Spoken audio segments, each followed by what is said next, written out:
ایک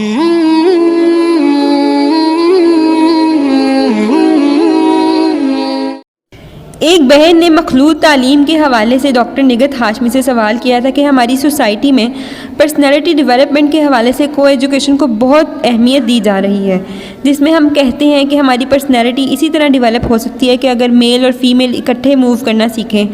اس لیے کہا جاتا ہے کہ اپنے پروگرام میں بھی ایز اے کپل شامل ہونا ہے، تو کیا یہ سب کچھ فحش کو پھیلانے کا ذریعہ نہیں ہے؟ استاذہ کہتی ہیں کہ یہ سب کچھ فحش کو پھیلانے کا بہت بڑا ذریعہ ہے۔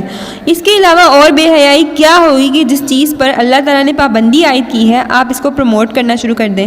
اسلام نے مرد اور عورت کا دائرہ کار الگ الگ رکھا ہے۔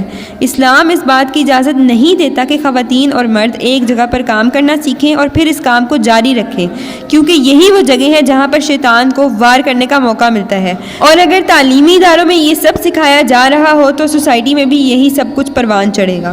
انہی بہن کا آگے ایک سوال تھا کہ اسلامک سکولز میں بھی یہ بات دیکھنے میں آئی ہے کہ ایک ہی پروگرام میں گرلز اور بوائز دونوں شرکت کر رہے ہیں لیکن پردے کا خیال رکھنے کی بھی کوشش کرتے ہیں، تو کیا یہ فحش کو پروموٹ کرنے کا ذریعہ ہے؟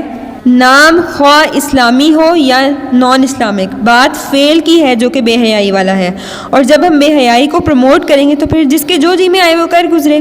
آپ بالکل بچپن میں جب کسی کے ذہن میں یہ چیزیں ڈال دیتے ہیں تو پھر وہ آگے بڑا ہو کر ان سب چیزوں کو ایکسیپٹ کر لیتا ہے۔ اس لیے ابتدا میں ہی الگ الگ تعلیم ہونی چاہیے، کیونکہ اللہ تعالیٰ نے ان کا دائرہ الگ الگ بنایا ہے۔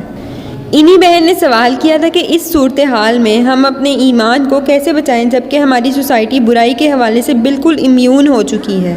مشکات شریف کی حدیث نمبر 5093 میں نبی کریم صلی اللہ علیہ وسلم نے فرمایا، بے شک حیا اور ایمان ساتھ ساتھ ہیں، جب ان دونوں میں سے ایک اٹھا لیا جاتا ہے تو دوسرا بھی اٹھا لیا جاتا ہے۔ اصل مسئلہ یہ ہے کہ ایمان اٹھ گیا ہے، ایمان کی فکر ہی نہیں ہے۔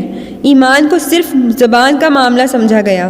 لوگوں نے یہ سمجھ لیا کہ جب ہم نے زبان سے لا الہ الا اللہ کہہ دیا تو ہماری ذمہ داری ختم ہو گئی، جبکہ سورۃ الحجرات کی آیت نمبر 14 میں اللہ پاک فرماتے ہیں، دیہاتی لوگ کہتے ہیں کہ ہم ایمان لائے، آپ کہہ دیجئے کہ در حقیقت تم ایمان نہیں لائے، لیکن تم یوں کہو کہ ہم اسلام لائے، حالانکہ ابھی تک تمہارے دلوں میں ایمان داخل ہی نہیں ہوا۔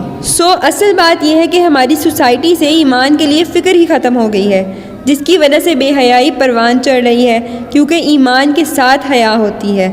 جب ایمان کو ترک کریں گے تو حیا کا دامن بھی چھوٹ جائے گا۔